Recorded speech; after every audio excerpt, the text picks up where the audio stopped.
You want us to answer that question or not?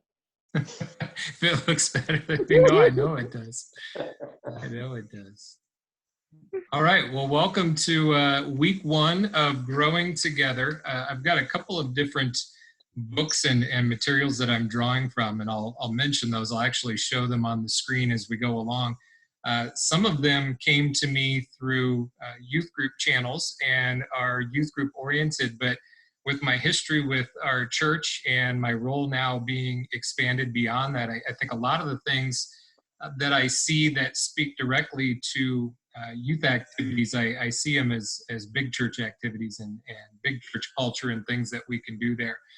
So I showed in the original email to kind of promote the class here, this picture that I found online of these two trees side by side. And of course, the uniqueness there is those roots that are shaking hands underneath the surface there. And I'm going to come back to this a little bit later on. This idea of us growing as members of our church side by side and very much rooted in the same soil or similar beliefs and in that regard, and this idea of whether our roots cross, whether we have these connections, and I know we have a lot of positive connections within the church. Sometimes we naturally gravitate towards our peer groups, which is a good thing. But I'd like to explore over the next 4 weeks some of that interaction between the generations and just better ways that we can build this discipleship track, both for young people and new Christians, and of course that fact that we never stop growing in our faith. I always like sitting in with the seasoned citizens and seeing the most mature Christians in our church sitting together and still learning and still exploring the faith and still asking and answering questions.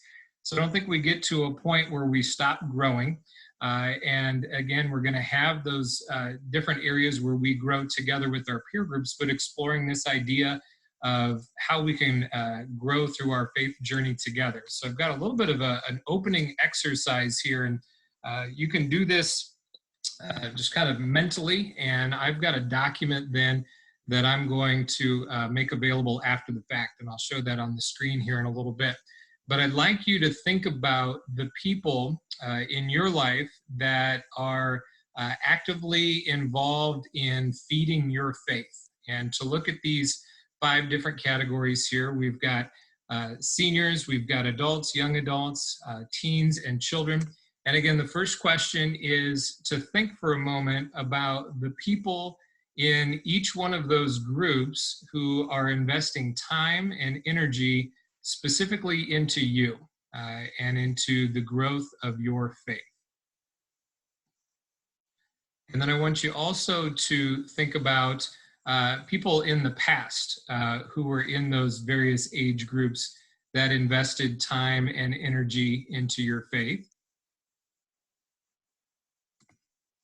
And then also to think about it in the other direction. So if you look at these 5 different age groups, who are the people that you are investing time and energy into their faith?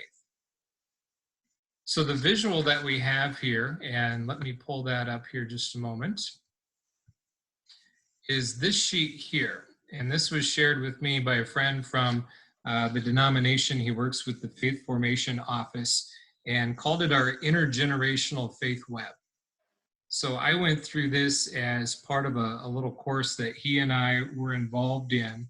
And I started jotting down, first of all, that left-hand column. The question that I asked, first of all, is the people that I identify who are investing time and energy into my faith. And some of the first ones that came to me were family members. So I had my parents falling into that seniors category.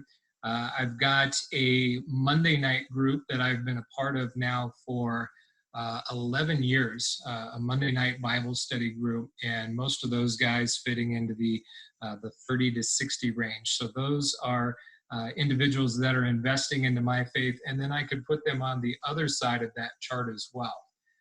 Certainly that's a very interactive, they're feeding me, I'm feeding them. Just the fact that we are together is feeding both of our faith.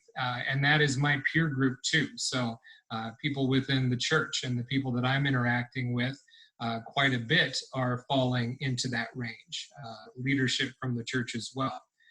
When I thought about young adults, a lot of the youth leaders that join me in the youth activities of the church are falling into that category. And hoping that there is an exchange there too, where they're feeding me and I'm feeding them. Some of these relationships are more intentional and active than others. And some of them are just happening because we're journeying through faith and we're serving together. Then for me, especially in the role that I play with teenagers, right, you can load one of those columns up. Or Laura, for your work in the school, or Hank and Donna, maybe it's your grandchildren that fall into that teen category that you're feeding into their faith. And then an interesting one for me was this bottom category is to think of who are the children 12 and below who are feeding into my faith, right? Rather than the other direction. You may think of children's ministry within the church, or the children that you know in your lives outside of church that you may speak to about the faith and invest in. But to think about who is it that's 0 to 12 years old who's feeding into my faith. And at that time, we had this situation where I'm off to Bible study on Monday nights, and my kids know where I'm going. Now they know that I come into this room and sit in front of the computer just like we're doing now. We're Zooming our Bible studies. But Logan, who's 10 years old, said we should have a Bible study. We should do this at home, or we'll put questions in a jar and I'll pull it out and we'll talk about it and we'll have a passage. And I'm like, that sounds fantastic. And that's actually the time where he discovered, as someone who hasn't moved up into that middle and high school faith formation hour Sunday school yet, that the Heidelberg Catechism exists. We started talking about that, and he said, "Well, what is that?" I'm like, "This is the basics of our faith. This is the things that say what we believe." And I showed him, and he was so excited that there were ready-made questions and answers already there that we could talk through. So I thought, well, there's someone right now that's encouraging me and drawing me into that discussion. The other side then was identifying, again, we've got the two sides here. Where is it going out and where is it coming in? So as you think about that, just kind of visually for the moment, and again, I'll get this document out to you. As you think about that, are there any trends or any things that you would notice? Spaces that are full, spaces that are empty, or spaces where you feel you could be filling in more names if you were actively going about that? Any thoughts on that? I'm going to bounce back to this screen here. So as you think about that, what do you see from your end?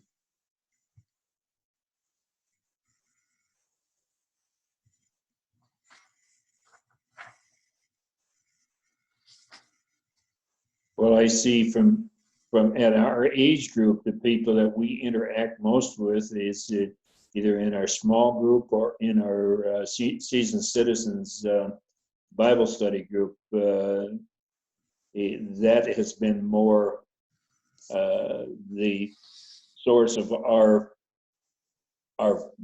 building up of our faith and sharing our faith with them. Mm-hmm. And do you feel that as that being the category that you fall in, that's just the one that kind of happens more naturally? Would that be fair to say? Yes. Mm-hmm. What about you, Laura? I would agree that it's mostly the people in my peer group. I mean, I don't have a ton of people, but I have a moms in prayer group at school. We pray together weekly, and those are usually the women that I contact for prayer requests and share faith things with. I would say I try to be investing in the faith of most all of those categories in some small way. It's usually through music. Right now it's mostly children 0 to 12 because those are my students. And these days music is optional at Avail right now. So if they choose to do the activities, I always write a comment. And sometimes you're able to share more personal things. Yeah, I have senior family members too. It's harder because they're farther away. And usually in my family, we usually talk about what's going on. Sometimes we talk about faith issues, but it isn't always the top conversation topic. So, Yeah, I kind of saw some of those things for myself. Obviously, if you get engaged in different areas of the church, or Laura, in your teaching, you capture maybe a little bit of a different segment there than the one that you live in personally.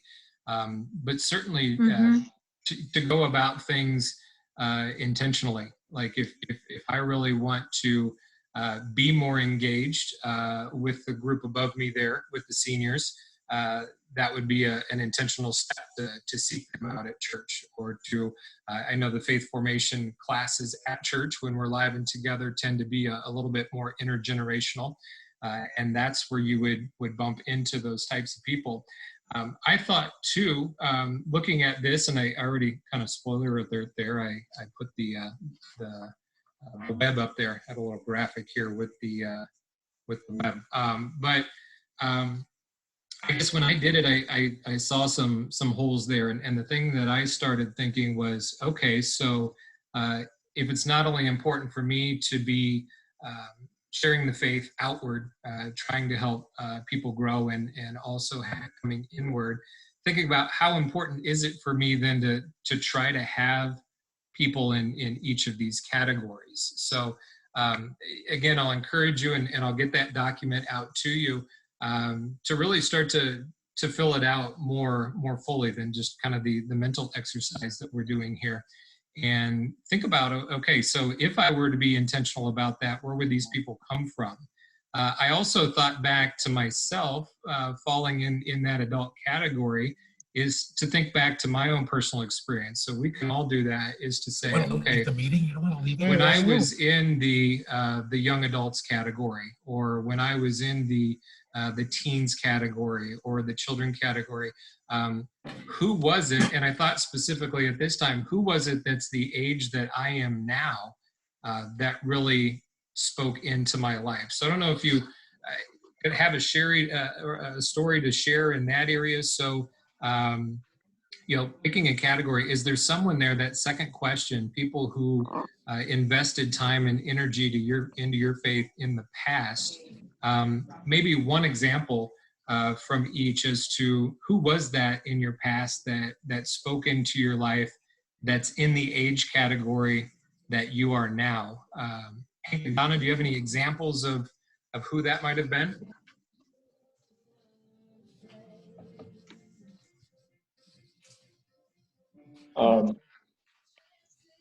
I probably, as you have those age categories, at our age, you go through certain stages in your life where you have much more contact with your peer group at that time than your age group.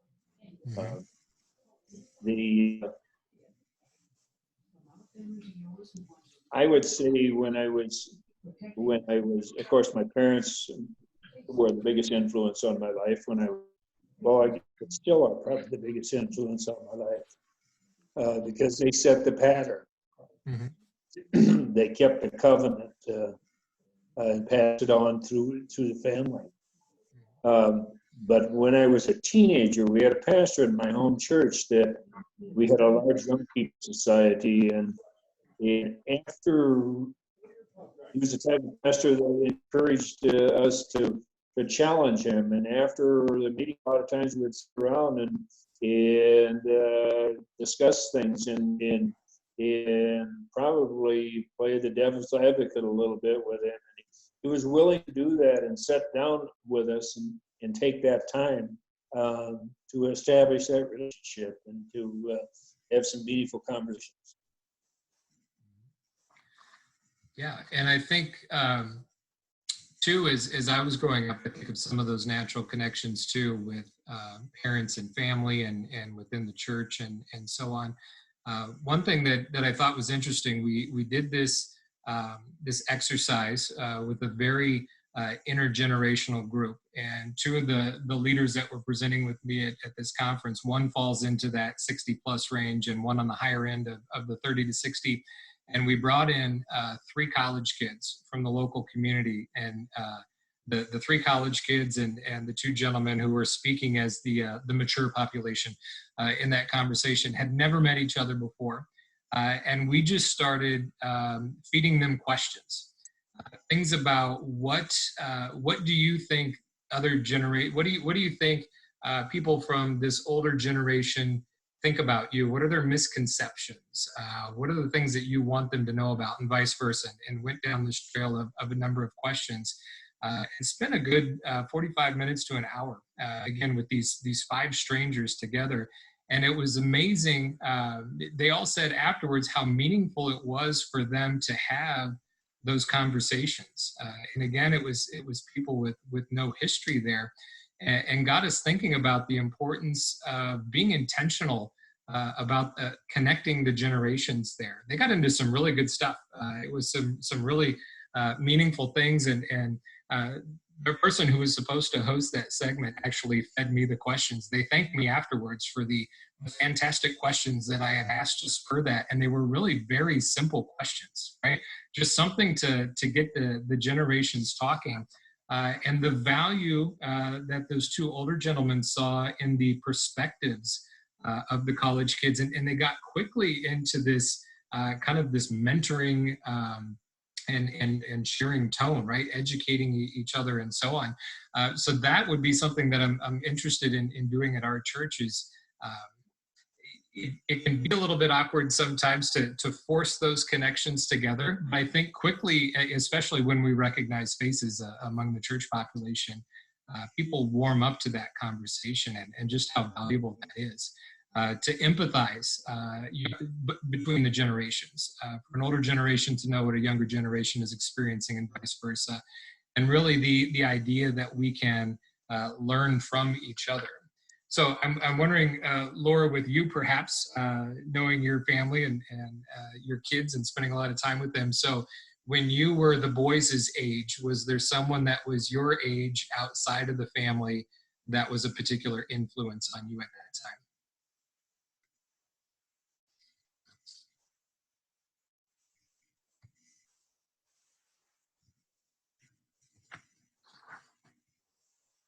Now, can you hear me?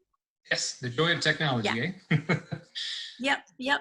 I don't have a good way to hold my phone, so when I move it, you get this odd look at my hand. But I'm thinking back to high school, yes, and there was a really good education program in my church. I grew up in the Reformed Church of America in Northwest Iowa.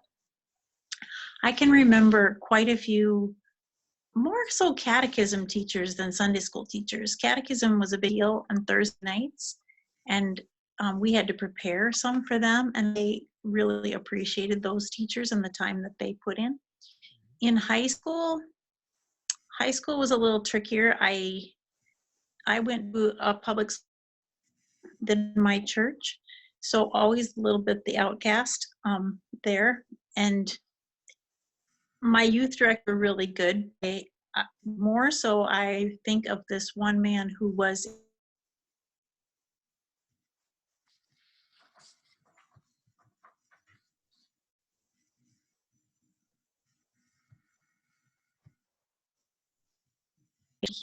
always very good about asking good questions, and he was my friend and mentor throughout college. And yeah, I just remember him specifically. Good. And now he's a grandpa and has moved somewhere else. So we all get older. Isn't it funny how that works? Yeah, and I can think of a number of examples myself too of people just from every age group that I appreciated along the way.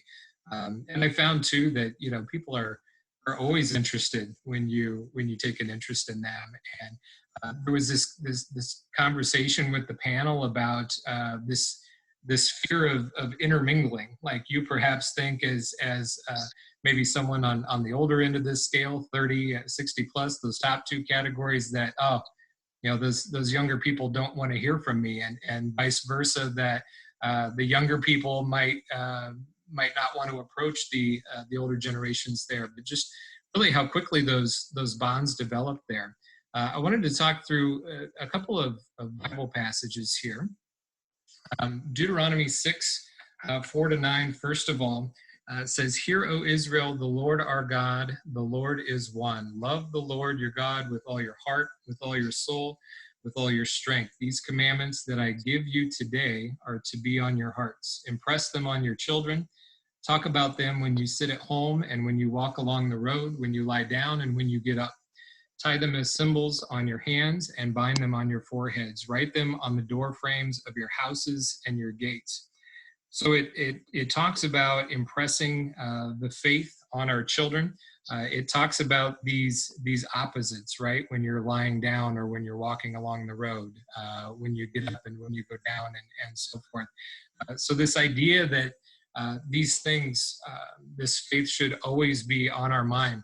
And I was thinking specifically about how literal this was. And we still have in the Jewish community these boxes that they tie on their arms and their forehead with little pieces of the law in them, these phylacteries, and a very visible and obviously visible way that they're carrying the faith and carrying the word with them.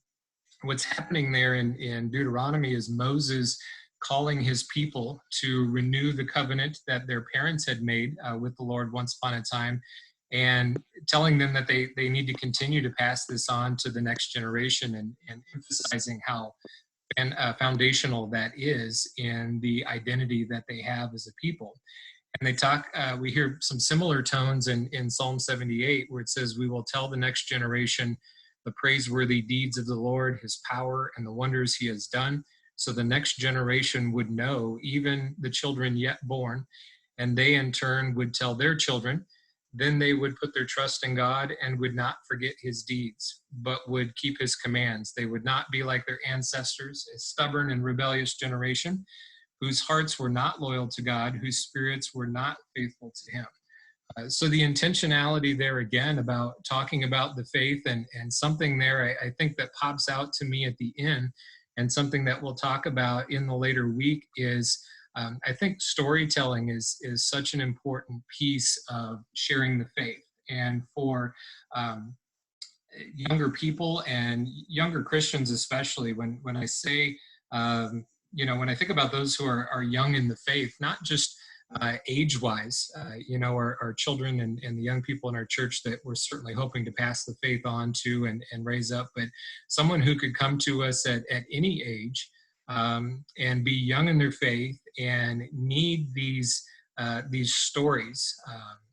You think about Paul in the different letters in the New Testament talking about the ups and the downs of the faith, the struggles. So we see this piece here.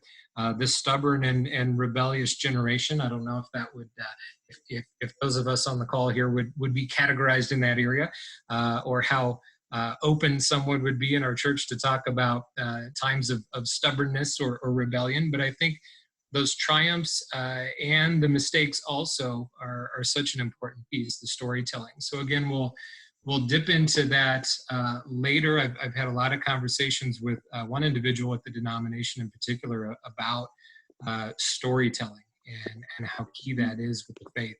And I'm thinking about now too is the situation that we're in personally with the staying at home and things that we've never seen before happening in our world. And what is our reaction to that, and how does our faith fit into that? And being able to share that and to show that with people as well. Those are going to be some interesting stories for us to pass on to the next generation.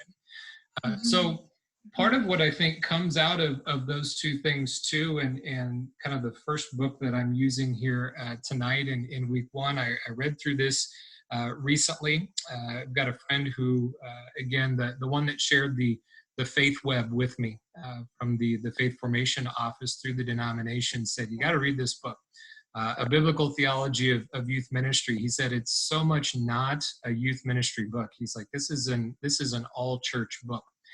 And those verses that I shared there from Deuteronomy and from Psalms, he gets into that in the book and talks about the church as your tribe. And we've heard phrases like it taking a village to raise a child. That was popular about a decade ago. And it really does talk about how the family is going to be the most influential element on a person's faith as they grow up and as they grow through that. And it does touch a bit on youth ministry, but how these programs that we're in at different stages in our lives can be temporary. Children's ministry is going to be temporary. Middle school and high school youth group is going to be temporary. And the need to support the families in our churches in being the key player in a student's faith development. And also the fact that it's not just the family that's the family, if that makes sense, is if we think about Old Testament, specifically the more of the tribe setup. We think about when Mary and Joseph lost Jesus when he was coming back from Jerusalem and didn't know where he was. It's because they were traveling as a big church family, so to speak, there, and figured that someone else was taking care of him. So they're sharing different aspects of growing in the faith with each other. So there was an interesting statement in the book about faith not being genetically transferred. And I've said that to many of the young people in the youth groups, is just because it's mom and dad's faith or grandpa and grandma's faith, eventually you've got to claim that for yourself, right? And I think not only not being genetically transferred, but it's not transferred to you just by your genetic family alone, and the role that the whole church plays in that, because even students will grow up and graduate, and we want them to be plugged into the big church family. It's been many, many years since I lived in the same even state as my parents are in. So that and continues to be a formative relationship in my faith, and where conversations happen about faith. But the church family at Faith Church and elsewhere, the big church kind of takes that baton and carries that torch. So we'll also talk in next week, and I'll give you a little bit of a preview of what that is, about how we get faith to stick, and again, not just with youth, but for new Christians. Someone new comes into Faith Church. We've been talking about this behind the scenes with some of our internet presence now, and the different style of the videos that we're putting out there, and have seen some analytics that we get through Google about who's looking for you on the web and who's finding you and so on. And I've read reports of people out there now in this time that we're in, finding their way back into church, but it's a digital church right now. So what if there's someone in our neighborhood who's come across us, and when we're able to get together live again, where do we plug them in?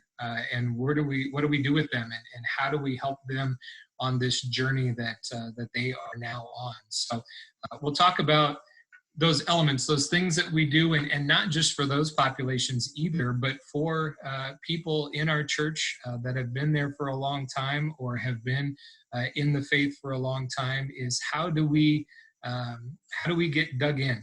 We'll talk a little bit about small groups. We'll talk about the different connections that we make, the things that we do to build that community.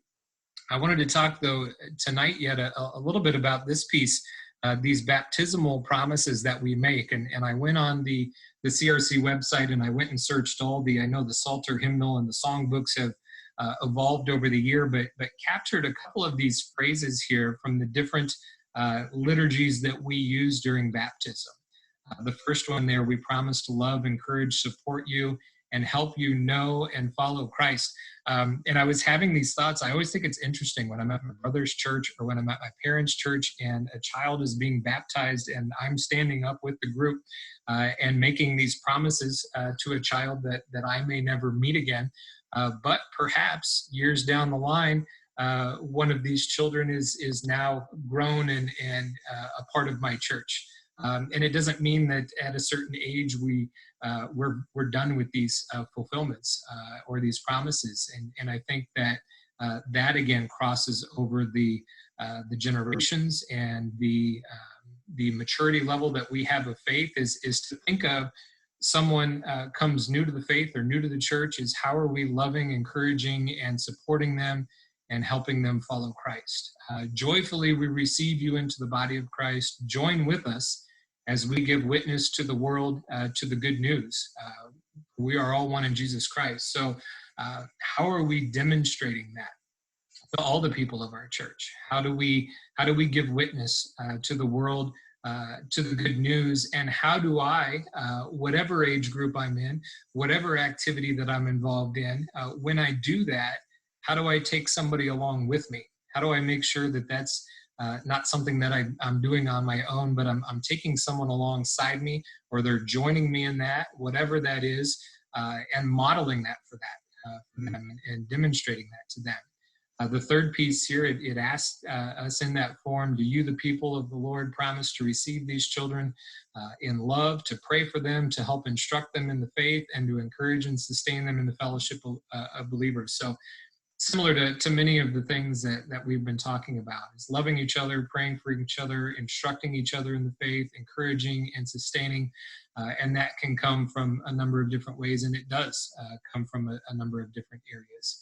And then do you welcome them in love, promise to pray, encourage, help nurture them in the faith, very similar to that previous one. So that's a conversation that I've been having with a number of people too, is how do we, in our church's discipleship plan, in what we put together to help someone move from, as I talked about in my Monday night Bible study this week, immature faith to mature faith, and make sure that we're not sliding backwards, but always moving forward and passing that along, as we saw in Deuteronomy and as we saw in Psalms. How are we pulling people forward in these baptismal promises? How am I keeping those promises to someone in the church, whether I was there when they got baptized or not, to say that this is what I'm going to do. I'm going to love, encourage, and support. I'm going to bear witness and bring them along with me. I'm going to help in whatever instruction and encouragement that they need. And how do we do that throughout the church there? So as we kind of close on that thought, I'm thinking about our living in community, living in the story, living out the story, and what does that look like right now, and what is the potential? What could that look like that's maybe a little bit different than what we're doing right now? So do you guys have thoughts on things that are happening now for you specifically, or things that you see happening in our church, or maybe outside of the church, that you think would fit into that? So how do we continue to do well, or find areas where we can do better, where we're loving and encouraging and teaching and bringing people along this path?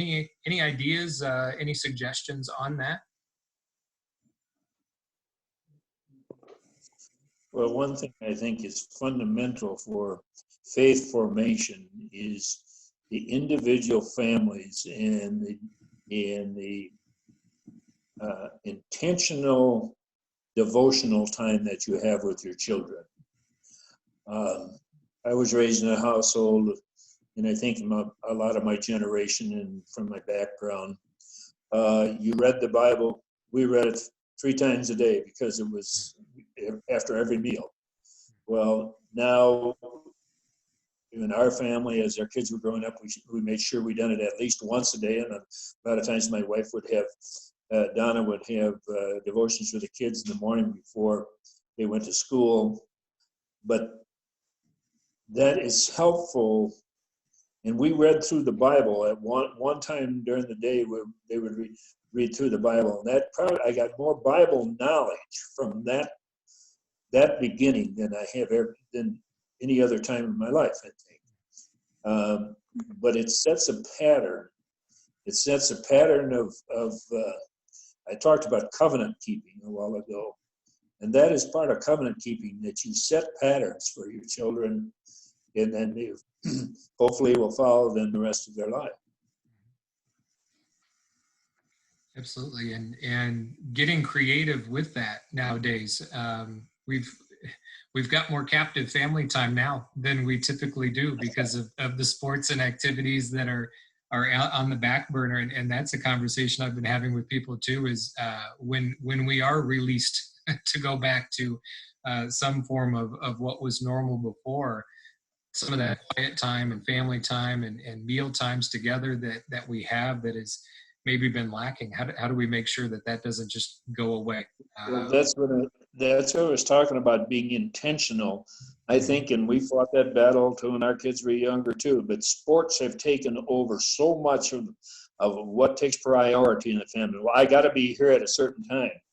Well, if you set a certain time for family devotions, hold to it. The sports may have to go by the board. Laura, I'm wondering if you have some thoughts on that. You've got a very active trio of boys there in your family that are very gifted in a number of areas and very involved in a lot of areas. We've always tried, like Hank said, to do some sort of devotions at the table. As a mom, I mean, I've always thought, I'd like more discussion, but when you have 3 boys, that doesn't happen, at least for us, because we're quieter people anyway. But so mostly it turns into just reading scripture, and then we often couple it with a devotional, and then it's kind of let lie there for people to take what they can from it. But I think what Hank is saying, just the pattern of doing that daily, or saying that that's the norm, is really important, because it makes a liturgy for your life. If you don't do that, then you feel like something's missing, I think. So yeah, I hope that we can stay with those patterns too when it will get busier again, probably. Yeah. No, Adam mentioned, and I had the same thoughts, is that little spiral bound book that we shared at the beginning of the ministry season, the Everyday Faith Family. And I found too, it's easier to throw that in the car and have that available when we're all in the car together sometimes than around the dinner table. So the importance of finding a time and maybe being creative about when that time is. We had a conversation at the beginning of the year with the high schoolers, and we talked about where you want your faith to be a year from now, 5 years from now, and so on. And then really projecting this future vision, and then coming back to where you're at and saying, well, what needs to happen now, and who do you need to be engaged with? And we talked about personal devotions and the struggle and the busyness to find a natural rhythm in that. And that's something that I found myself too in my personal devotions, recommitting myself to that. I gotta get back on that.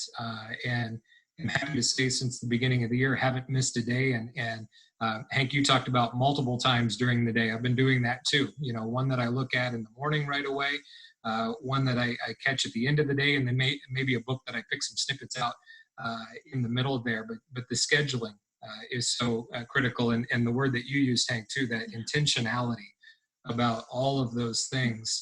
Because if we're not, because of how busy our world is, if you don't prioritize it, then it is one of those things that slides. So that is a word that I want to take into this conversation too, is how can we intentionally work to create these intergenerational conversations and activities, and how can we intentionally set up a plan, and something I've been working on behind the scenes, this discipleship plan. So someone brand new comes into our church, wants to be a part of the church family, great. Where do we put them as far as an educational track goes, so to speak? So I want to go back to that original picture here before we close, and then talk a little bit about what we're going to look at next week.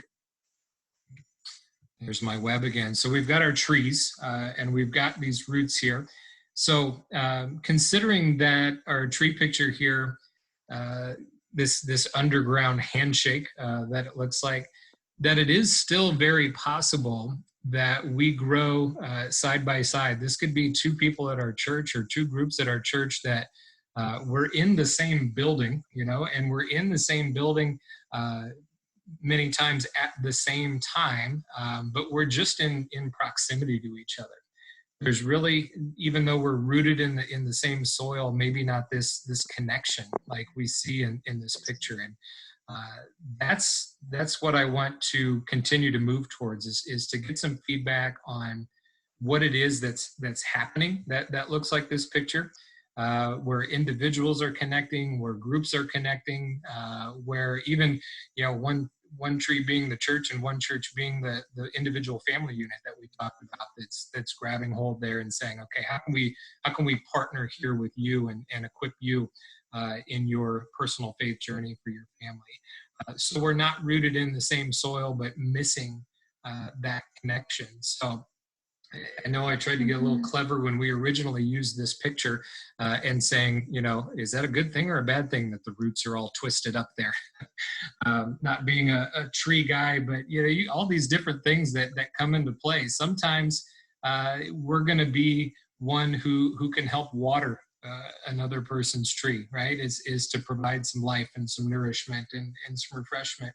I think about when I was growing up, by the time I graduated and left the house, we had some very big trees in our backyard, but I remember when they were much smaller and remembering having to, when they started to lean, put some stakes in the ground and rope them to those stakes because the tree wasn't growing quite as straight and upright as we had hoped to. And that might be a part of relationships in the church too.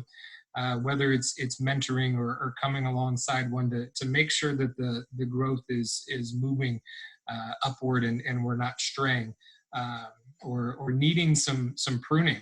There's several Bible verses that talk about that, the vine and the branches and the need to prune and so on.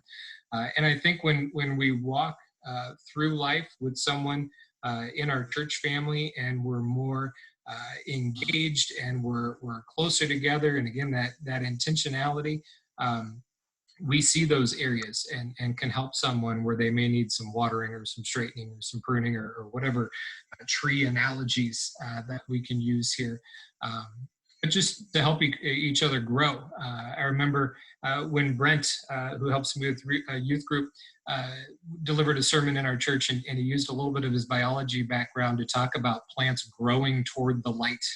And that's what we're trying to do as well, right? Is all of us growing towards that light and faith and strengthen our relationship with God. And I'll try not to abuse this picture too much, but as I was looking for an image, I was like, I like the handshake from the roots there. And there's been so many valuable relationships across the generations at our church that have meant so much to me and that I appreciate.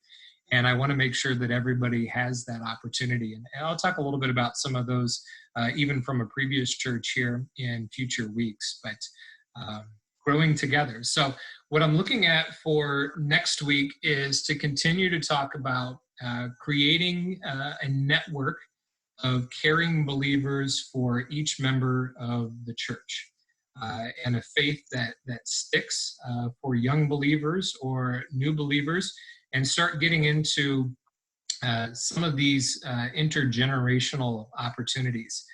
Spoke with someone several months ago. He's actually writing a book, one of the individuals I met through my time working with Fuller, about the difference between intergenerational and multi-generational. And he had some interesting thoughts about that. And some of it is what we just talked about with the two trees that may be in the same field and in the same soil, but there's no crossing. We don't have any branches that are touching. We don't have any roots that are getting tangled in there, but multi-generational versus intergenerational and the storytelling piece that we had talked about a little bit today too. So Any parting thoughts? Otherwise, I will close this in prayer, and thank you for joining in on the conversation this evening.